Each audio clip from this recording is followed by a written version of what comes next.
Eh bien, bonjour. Alors, vous connaissez tous le ministère des Finances. Je pense que vous ne connaissez beaucoup moins le secrétaire général et a fortiori encore moins la sous-direction informatique du secrétaire général. Et c'est tout à fait normal parce que nous sommes un service support et donc nous ne travaillons que pour nos directions internes. Et encore pas toutes. Il paraît qu'à Bercy, on aime bien les chiffres, alors je ne veux pas faillir à cette réputation, donc j'ai pris quelques chiffres issus du bilan annuel. Donc le ministère des Finances, c'est plus de 138 000 personnes, et notamment c'est composé à 75% de la Direction générale des finances publiques, notamment pour vos impôts. Nous ne nous occupons pas du tout de leur système d'information. Nous avons aussi des directions à réseau pour lesquelles nous ne nous occuperons pas de leur système d'information. Par exemple, il y a les douanes, l'INSEE et la direction du Trésor. Pour ce qui reste, qui représente environ 10% de la population, c'est-à-dire 12 000 personnes, nous nous occupons de tout leur système d'information. Et ces directions, nous avons 19 directions. Alors vous en connaissez certaines. Nous avons la Direction générale des entreprises, nous avons l'Agence des participations de l'État, qu'est-ce que je pourrais citer d'autre, le CGEFI, c'est le Conseil général économique et social, et la Direction du budget. Mais il y en a 19 à peu près. Et donc nous occupons, ça fait un public de 8 000 personnes, et nous occupons de leur système d'information. Et l'autre bout, c'est qu'on s'occupe aussi de tout ce qui est le secrétaire général. Donc le secrétaire général est fort d'un effectif de 2500 personnes, et la sous-direction informatique est composée de 221 personnes aussi. Et à titre indicatif, on gère environ 160 projets et applications. Pour donner un ordre d'idée, au niveau du ministère des Finances, c'est à peu près 1300 applications, et au niveau de l'État, c'est à peu près 11 000 applications. Alors, les métiers, même si on a un effectif à gérer qui est quand même assez limité, nous avons énormément de métiers à gérer, des directions qui sont autonomes. Donc nous sommes confrontés à la fois aux spécificités propres à chaque direction, aux 19, et puis des métiers propres à un secrétaire général. C'est-à-dire que c'est des processus de support. Le plus connu, c'est les ressources humaines, qui est très important en général, aussi bien chez nous que dans l'ensemble de l'administration. Mais nous avons aussi les achats, la dépense, les services généraux, l'informatique bien sûr, et aussi la documentation. Alors un petit point par rapport, on verra par la suite sur Documento, le ministère des Finances est archive nationale sur les données économiques. C'est-à-dire que nous avons des structures qui archivent leurs données chez nous. Par exemple, l'autorité des marchés financiers archive chez nous. Donc on le verra par la suite, donc nos chaînes sont assez importantes. Pour vous donner un chiffre aussi, si je regarde seulement l'archivage papier, on a à Savigny-le-Temple, qui est notre chambre d'archives, nous avons 62 km linéaires d'archives. Le kilomètre linéaire est une notion archivistique. Pour donner l'ordre d'idée, les archives nationales, c'est à peu près 180 km linéaires d'archives, c'est d'ailleurs 3 fois plus. Et même si nous passons de plus en plus au numérique, si on dématérialise de plus en plus, on archive encore de nos jours 2 km linéaires par an de papier. Attendez, j'ai fait peut-être marche arrière, j'ai encore une chose à vous dire aussi. La particularité que nous avons, c'est que nous avons 3 métiers. Donc, effectivement, nous avons l'informatique, ça c'est comme toutes les sous-directions informatiques. Nous avons aussi la téléphonie, bon là c'est standard. Mais par contre, nous avons une activité audiovisuelle très importante, puisque nous avons un centre de conférence. Là aussi, pour donner quelques chiffres, il y a eu plus de 800 prestations de données, et nous avons organisé 1400 conférences, souvent des conférences internationales, c'est-à-dire avec des traducteurs. On a aussi un service de traduction à Bercy. Donc voilà. Et bien sûr, aussi bien l'informatique, la téléphonie et l'audiovisuel, ça concourt à la satisfaction d'un public très particulier, qui sont nos 2 ministres, les 2 cabinets du ministre et les 3 secrétaires d'État, qui sont un public très exigeant et ils ont besoin de plein de choses très rapidement. Alors, comment on fait avec tout ça ? Alors, on a fait il y a à peu près 4 ans une enquête auprès de toutes nos directions et on les a demandé de nous noter, c'est-à-dire en fait de nous dire sur quels sont les points en système d'information où nous étions bons, quels sont les points où on devait nous améliorer et surtout quelles sont les offres qu'ils souhaitaient de leur fournir que nous n'avions pas. Et donc par rapport à ça, ensuite on a tout dépouillé et l'idée c'est qu'on a commencé à construire un catalogue de produits par rapport à leurs demandes. Alors je prends un exemple. Par exemple, sur le décisionnel, on a pris Pentao. Et donc on a fait ce catalogue de produits qu'on a complété avec les années pour avoir une offre.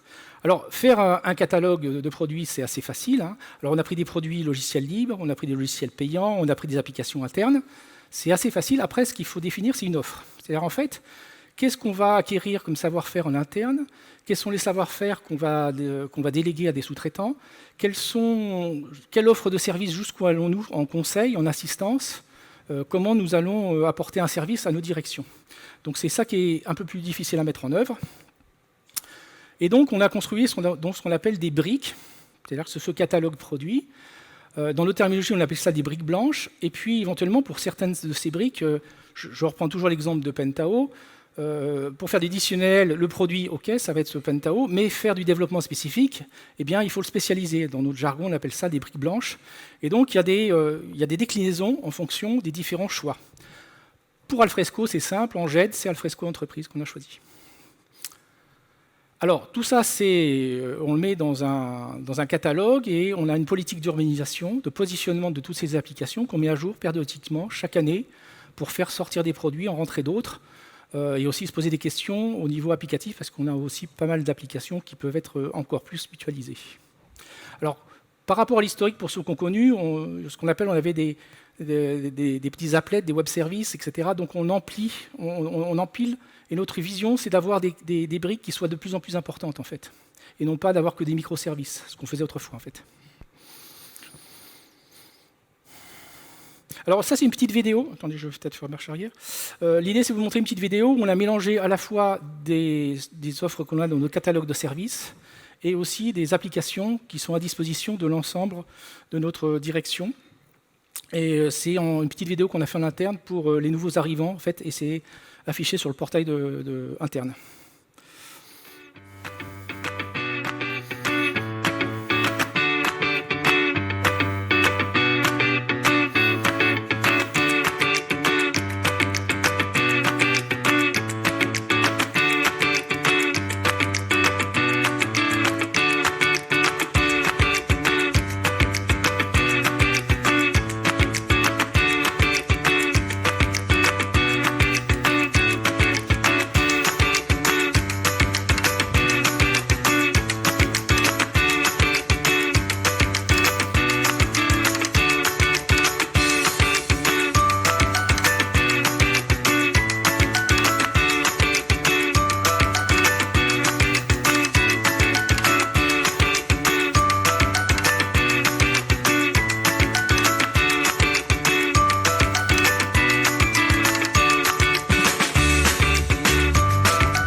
Alors, deux petites précisions.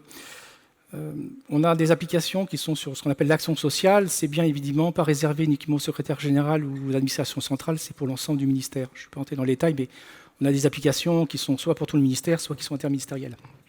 Et la deuxième petite précision, l'offre GED d'Alfresco s'appelle Documento, qui signifie en fait document en espéranto, en fait. Alors ensuite, concernant Alfresco, on a défini deux offres. Une offre standard, qui est en fait Alfresco en l'état, qu'on donne à disposition de toutes les directions, uniquement s'ils en font la demande. Par définition, il est sur le RIE, c'est-à-dire le réseau interministériel de l'État. Ça paraît rien, mais pour pouvoir le mettre sur le réseau interministériel de l'État, c'est 2 à 3 ans de négociation avec la sécurité. Donc maintenant, toute nouvelle application, on le met sur le RIE. Voilà. Il n'y a pas de développement spécifique, et les ajouts que l'on fait, c'est soit des ajouts internes ou externes. Alors je m'explique. Par exemple, de manière générale, si on rajoute quelque chose, il faut que tout le monde en bénéficie. Un ajout interne qu'on a fait développer par Atoll CD, un petit module qui s'appelle AudiShare, je crois qu'il est reversé à la communauté, qui permet en fait de responsabiliser les gestionnaires de sites sur la volumétrie. C'est-à-dire qu'on leur donne des quotas de volume que les gestionnaires doivent suivre, et cet outil permet de suivre la volumétrie par semaine, par mois, par année. Et on a une autre fonctionnalité qu'on n'a pas beaucoup développée encore, qui est une fonctionnalité de traçabilité. Par exemple, une question standard, c'est quelles sont les personnes qui ne sont pas connectées sur un système depuis 1 an. Donc avec ces outils un peu de début de traçabilité, d'auditabilité, ça permet de faire un peu plus d'investigation. Donc ça, c'est reversé, donc je crois que maintenant vous l'avez. Et donc cet outil qu'on a rajouté, tout le monde en bénéficie. Alors, comparément à ce que je disais tout à l'heure, on n'a pas retenu le module Record Management d'Alfresco, puisque nous avons nos propres chaînes d'archivage, aussi bien papier que numérique. Et donc, pour l'instant, on n'a pas positionné ce module dans notre offre. Et voilà, c'est à peu près tout pour ça. Alors, j'ai des exemples d'ajouts extérieurs, parce qu'on peut aussi rajouter, on en parlera un peu tout à l'heure. Et puis, on a une offre spécifique, qui est une jette verticale, que là aussi, il faut faire arbitrer, mais globalement, on ne le fait que pour 2 raisons, pour des raisons de sécurité, et pour aider éventuellement des besoins de développement particuliers. Et tout à l'heure, je vais vous montrer un exemple. D'une manière générale, on a commencé à regarder ce qui se faisait aussi dans d'autres ministères et puis aussi dans le privé. On arrive à la conclusion qu'il faudrait qu'on ait très peu d'instances. C'est-à-dire qu'en fait, je pense que dans 10 ans, on n'aura pas plus de 10 instances. C'est-à-dire qu'autant on n'a pas de limitation sur le nombre de sites, mais par contre, on essaye de rationaliser le nombre d'instances possibles. Et puis, alors, les contraintes que je mets, j'en mets 2. Il y a la première qu'on a vue sur la volumétrie. Et la deuxième, j'impose pour toute nouvelle demande, aussi bien transverse que verticale, de faire venir très tôt les archivistes. Pour 3 raisons. La première, c'est pour les aider à faire des plans de classement. En général, il n'y a pas besoin. Toutes les directions ont déjà fait sur leur serveur bureautique des plans de classement très structurés pour eux. Il n'y a pas trop d'apport dessus. Par contre, je suis très vigilant sur ce qu'on appelle la durée d'utilité administrative, ce qu'on appelle la DUA. Parce qu'on a un intérêt au niveau de l'informatique, c'est que, alors pour ceux qui ne savent pas, la DUA, c'est à partir de quel moment un document doit être soit purgé, soit passé en système d'archives, avec valeur probante. Et donc, ça nous permet, en faisant déterminer la durée sur chaque document, de pouvoir lancer des programmes de purge. Alors, on fait un document qui est signé par le directeur général de la structure, qui a un engagement un peu juridique sur la gestion de tous ces documents, en fait. L'idée qui est derrière, c'est que sur la DUA, c'est de baisser de 50% à la fois le stockage qu'il y avait sur les serveurs bureautiques et aussi sur la GED. Et puis un autre aussi de médadata, c'est les métadonnées. Souvent, quand on essaye d'éteindre des applications, on a des problématiques, notamment soit de reprise de données, mais en général on le voit assez longtemps à l'avance, mais souvent il faut aussi archiver des documents, et c'est souvent les directions s'en aperçoivent vers la fin, et donc souvent j'ai des applications qui durent en double pendant assez longtemps. En faisant venir les archivistes, on peut aussi déterminer très tôt les documents qui seront à archiver et déterminer les métadonnées qu'il faudra utiliser. Et au sein d'Alfresco, on peut déjà, dès le départ, le mettre en place. Ce que j'avais mis en place pour le système Pay, par exemple. Voilà. Donc ça, c'est une contrainte qu'ils ont, mais en général, si c'est bien fait, on gagnera beaucoup de temps par la suite. Ensuite. Alors, là, je vais vous donner un exemple d'une jette transverse qui est pour l'AFA, c'est-à-dire l'Agence française anticorruption. Alors, ils ont été créés, alors c'est ce qu'on appelle un SCN, une structure, voilà. En fait, il est sous double tutelle, il est à la fois sur le ministère des Finances, de l'action des comptes sociaux, et aussi du ministère de la Justice. Ils ont été créés en décembre 2016. Ils ont 3 principales missions. Une mission de conseil sur les atteintes à la probité pour les personnes morales ou physiques. Une très grosse mission quand même de contrôle des dispositifs de conformité anticorruption, à la fois sur les personnes de droit moral et privé. Pour les entreprises, s'il y a des représentants de la salle, c'est toutes les entreprises qui ont plus de 100 millions de chiffre d'affaires qui peuvent être contrôlées par l'AFA. Et puis ils récupèrent aussi sur la sphère publique, par exemple, ils vont contrôler les Jeux Olympiques qui auront lieu chez nous dans quelques années. Et la 3e mission, qui est la protection des intérêts économiques de la France. Alors, il y a un site institutionnel que, si vous avez un intérêt, vous pouvez consulter, qui décrit un peu plus ces missions. Alors, comment on a procédé avec eux? D'abord, quand ils sont venus nous voir dans le milieu de l'année, donc en 2017, ils étaient 4 personnes. Et l'avantage pour nous, c'est que là, il y avait un système à leur bâtir où ils n'avaient rien. Donc, c'est quand même assez rare de partir de rien. Donc, on a commencé à regarder avec eux des solutions qu'ils utilisaient dans notre secteur. On a été voir la DGFiP, on a été voir Tracfin, l'autorité de la concurrence. Et globalement, ce qui ressortait, c'est que des applications puissantes, assez lourdes, qui ont été surtout bâties de toutes pièces et qui ont mis à peu près des fois 8 ans pour être construites, et avec des budgets assez conséquents que nous n'avions pas.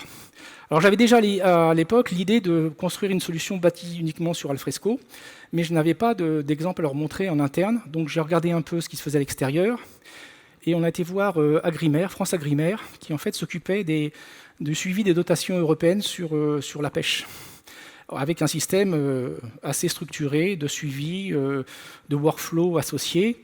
Et comme mon public, ce sont des magistrats, ça leur a bien plu d'avoir un suivi assez structuré des choses. Alors, une fois qu'ils ont donné leur accord, encore fallait-il après informatiser des choses.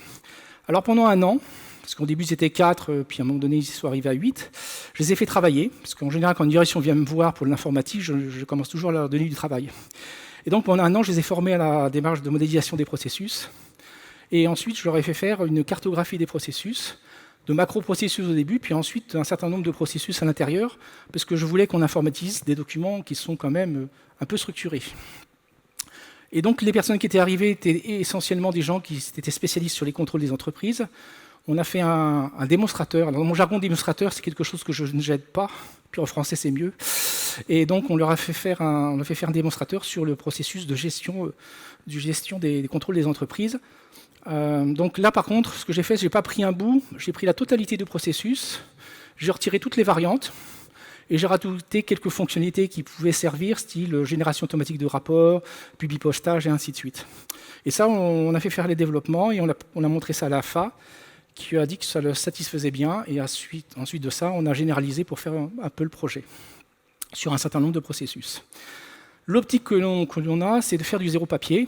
C'est très théorique, mais c'est quand même un des objectifs. Alors c'est en 2 phases aussi, c'est zéro papier interne et zéro papier externe.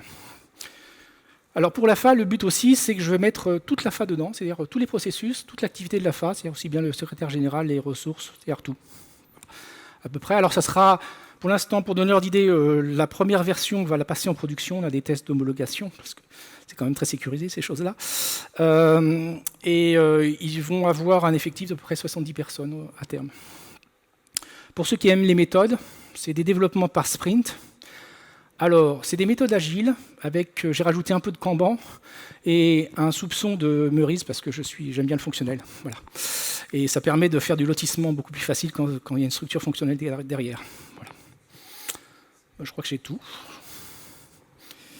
Oui, l'écran que vous voyez, en fait, c'est à partir du moment où le directeur envoie la notification d'un contrôle sur une entreprise, il mandate quelqu'un, donc ils reçoivent effectivement l'information. Et là, c'est le premier écran. Alors, bien sûr, il n'y a rien dessus. Hein. Je ne vais pas quand même mettre une société. Et en fait, on crée le contrôle. Et donc, à ce moment-là, on a un web service qui va aller chercher des informations sur le Sirène. Bon, un autre endroit, on va chercher des informations sur Infogreffe. Il va compléter un peu toutes les informations sur l'entreprise. Et puis, commencer à mettre des jalons. À quelle date on prévoit de rendre le rapport. Et surtout, on va affecter les différentes personnes qui vont effectuer le contrôle, puisque dans des structures comme celle-ci, les contrôles sont nominatifs et il y a très peu de personnes. C'est-à-dire que le voisin éventuellement du bureau, il ne travaille pas sur le même dossier et donc il n'est pas habilité à avoir les informations d'une autre personne. Donc tout ça se fait directement à ce niveau-là. Et après, il y a tout un processus entièrement, c'est-à-dire que tous les processus sont faits main, quoi, pratiquement dessus.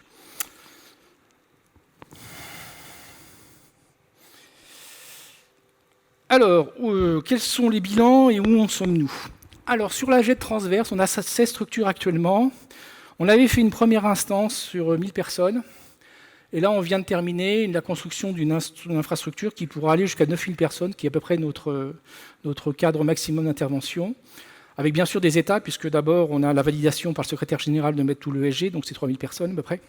Et puis après, les directions qui le souhaitent. Alors, on construit aussi des offres complémentaires. Alors, les offres complémentaires, je vais en parler un petit peu. Une offre complémentaire, on rajoute des modules, parce que la demande qui était arrivée de beaucoup de directions, c'est de pouvoir, parce qu'à Bercy, on fait quand même des documents, accessoirement, et on les fait en temps réel. Et donc, ils ont souhaité avoir des fonctionnalités de construction de documents en temps réel. Et donc, on va rejoindre à Alfresco, OmniOffice, qui permet de faire l'équivalent de SharePoint, en gros, parce qu'on a une direction qui utilise SharePoint, pour pouvoir avoir cette fonctionnalité. Pour une autre direction qui s'appelle la Direction Générale des Entreprises, on est allé un peu plus loin puisqu'elle va être aussi interfacée avec une application de gestion des courriers qui en fait alimente toutes les têtes de réseau des services généraux de toutes les structures du ministère des Finances. Et donc, ce qu'on appelle chez nous un 3 en 1, c'est-à-dire qu'on va leur mettre une offre.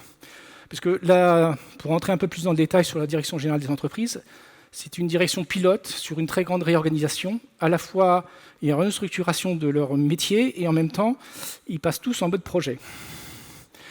Et c'est suivi à très haut niveau, puisque si cette expérimentation fonctionne, ça va être généralisé au ministère des Finances et ensuite à l'ensemble des administrations françaises.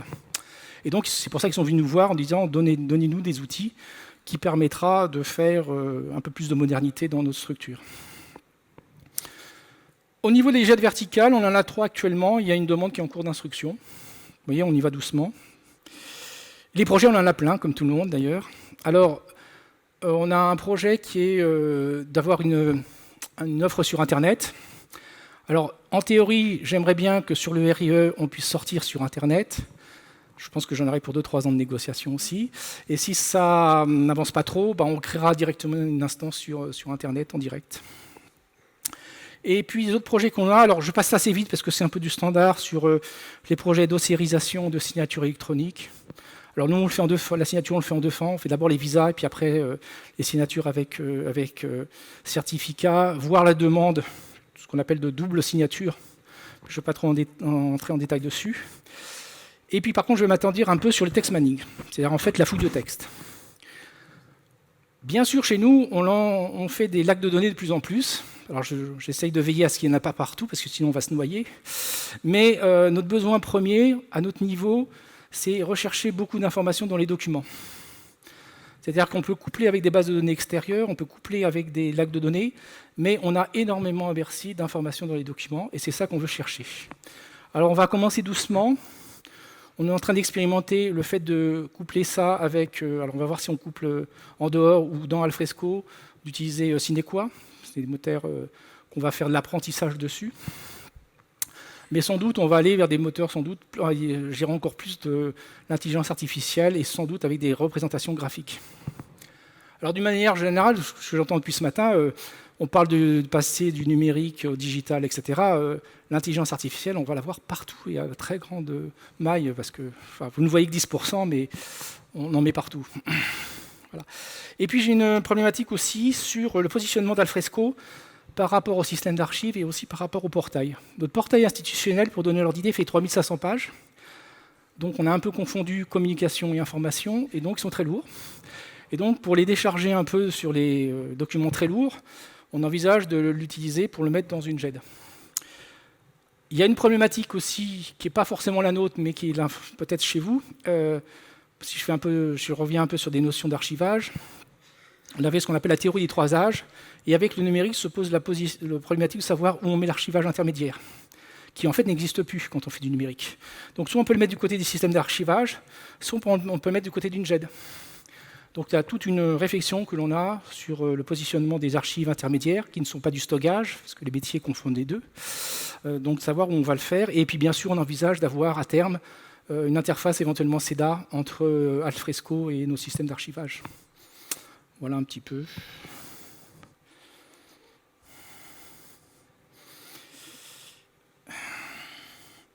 Alors, un peu des retours sur tout ça. Alors, en matière de construction, faut dire quand même que Alfresco est fiable, éprouvé, on a très peu de tickets. En général, on en fait avec notre intégrateur, mais Atoll gère ça très bien, donc ça arrive très rarement à Alfresco. Et ouvert. Alors, un petit point sur ouvert, là aussi, par rapport à ce que j'ai entendu. Il y a à peu près 12 ans, au niveau de l'État, parce que j'étais aussi correspondant à la DINSIC, on a écrit des règlements intérieurs d'interopérabilité. Et dedans, on disait, en interne, au sein de l'administration française, mais pour les sous-traitants et les éditeurs, il faut utiliser des web services, et notamment des interfaces REST. Donc je m'aperçois que 10 ou 12 ans après, ça fait tache d'huile au niveau de la profession. Alors, au niveau de la construction, le fait quand on part sur des documents avec une GED, c'est beaucoup plus rapide à développer, puisque en fait, toute l'infrastructure de la GED, les autorisations, les homologations, c'est fait. Enfin, c'est natif, donc il n'y a que le spécifique à faire. Donc on s'aperçoit qu'on peut monter des choses beaucoup plus rapidement, et les solutions sont moins coûteuses quand je compare un peu une solution à partir de rien et directement avec Alfresco, même en intégrant le coût d'Alfresco. Et en matière d'utilisation, alors je reviens un petit peu, parce que Le premier GED que j'ai fait, c'est il y a 30 ans, donc c'est bon, je ne dis pas. J'observe un changement, ce que j'appelle de paradigme de la GED. Historiquement, et même encore de nos jours, on stocke des documents finalisés dans une GED. Le besoin que nous, on a, c'est des documents qui sont en cours d'élaboration. Après, on peut mettre des espaces qui sont, on n'y touchera plus jamais, promis juré, mais globalement, la demande est de faire des documents en construction. De manière générale, l'administration française est en train de changer d'échelle, en train de casser un peu tout le fonctionnement interne, et d'une manière générale, quand on fait un rapport, souvent, on va prendre 2-3 collègues d'autres ministères, et donc on a besoin de travailler plus en transverse et en temps réel. Et le temps réel, ça raccourcit les délais. Donc, c'est plus productif. On a pas mal de gains indirects, alors c'est difficilement quantifiable, j'ai essayé, mais j'ai un peu de mal. D'abord, on centralise l'information, donc on l'a réduit. Mine de rien, le moteur de recherche, ça sert même beaucoup. Et on a moins de documents. Je rappelle qu'une statistique mondiale dit qu'un document est dupliqué en moyenne 7 fois. J'ai audité 1 ou 2 serveurs, j'arrivais à plus. Voilà. Ça favorise l'échange et le travail en transverse, donc c'est ce que je disais tout à l'heure. Et c'est une solution compatible avec la stratégie d'idéation du processus métier. Alors ça, c'est pour ceux qui sont de l'administration, c'est RG 2022, enfin c'est tout ce qu'on lance APMI 2022, et de manière générale, c'est dématérialisation des processus, et voilà. C'est très compatible avec ce qu'on veut mettre en place. Alors, à améliorer, je remercie William qui ne m'a pas censuré. Ça prouve qu'il a confiance en son produit. Alors, le modèle économique est changeant, les tarifs ont évolué. Maintenant, l'un des problèmes que l'on a, c'est que tout ce qui était au niveau du développement spécifique, on faisait sur Activity, on le faisait sous Eclipse à l'extérieur. Maintenant, il faut avoir le module tout en un. Voilà. Bon, après, on voit ça avec nos sous-traitants. J'avais eu un problème de gestion de composants. Alors, c'est une histoire un peu vieille, mais je peux quand même la raconter. Je crois qu'il y a prescription. Je crois que c'est il y a 2-3 ans. On m'avait demandé une instance pour gérer le Brexit. Mais il fallait que personne ne le sache. Alors, quand on est sur une même instance et qu'on a plusieurs sites, les autres sites le sachent. Donc, finalement, on ne l'a pas fait sur Alfresco, parce qu'il ne fallait pas que ça sache. Donc, voilà. Donc, il y a une problématique de... Parce que je comprends très bien, une GED, c'est transverse, mais on a quand même aussi des demandes des directions de compartimenter un certain nombre de choses. Donc, c'est cette souplesse que des fois, on essaye de faire, d'avoir. Et Alfresco n'a pas d'offre en temps réel de documents, mais bon, c'est un fait. Mais ils vont s'y atteler. Et puis un autre domaine aussi que j'ai dit, un peu, je ne sais pas si c'est des composants. Je regrette un peu que dans l'offre d'Alfresco, on a des licences à 100, 500 et 1000, et que si on veut avoir un index serveur, là je parle un peu technique, il faut avoir l'instance à 1000. Or, on s'aperçoit qu'en termes d'architecture, pour baisser un peu des fois les temps de réaction ou de latence, c'est bien de mettre l'index serveur sur un serveur, et malheureusement, elle n'apparaît pas dans l'offre à 100 et de 500. Voilà, donc c'est juste une demande. Alors, les points d'intention. À l'époque, quand j'avais proposé Alfresco, ce qui me plaisait bien chez Alfresco, c'est qu'ils annonçaient un mode hybride, multi-tenant. Bon, à l'époque, je ne savais pas que le mode hybride ne fonctionnait qu'avec un cloud chez eux. Or, et à l'époque, je voulais me connecter sur un cloud d'État. Bon, le cloud d'État ayant pris du retard, ce problème est tombé. Mais globalement, mais c'est tous les éditeurs, à mon avis, mais c'est normal, chacun défend un peu son business, mais tous les éditeurs sont partis sous des clouds propriétaires. Les grands groupes ont très vu que globalement les données c'est quand même du business et qu'à un moment donné c'est quand même bien qu'ils reviennent en interne. Je ne suis pas sûr chez vous que vous aimeriez que toutes les données du ministère des Finances sur vous aillent à l'extérieur. Donc je pense que c'est une garantie qu'on offre aux citoyens français de garantir que leurs données, leurs informations ne sortent pas du ministère. Sur la diffusion Docker, alors comment dire ? Nos centres d'exploitation ne sont pas prêts. Ce qu'il faut voir, c'était un changement, là aussi, de culture. Et ça prend du temps, parce qu'il y a un rapport humain. On a des gens qui n'ont pas été formés. On peut les former, mais ça prend du temps. Il faut savoir que quand on fait de la virtualisation, on passe à la containerisation. C'est un gouffre. C'est une approche complètement différente que des Docker. Alors on va voir s'ils vont se faire acheter ou pas, mais globalement, on sait qu'on va tous aller vers la containerisation, mais globalement, il faut rajouter des outils. On a vu tout à l'heure Kubernetes, mais il n'y a pas que celui-là. Et donc c'est un changement et ça prendra du temps. Donc Je recommande à Alfresco de continuer à le proposer qu'en option et de ne pas l'imposer parce que ça va vous poser des problèmes, on le fera à la main, mais voilà.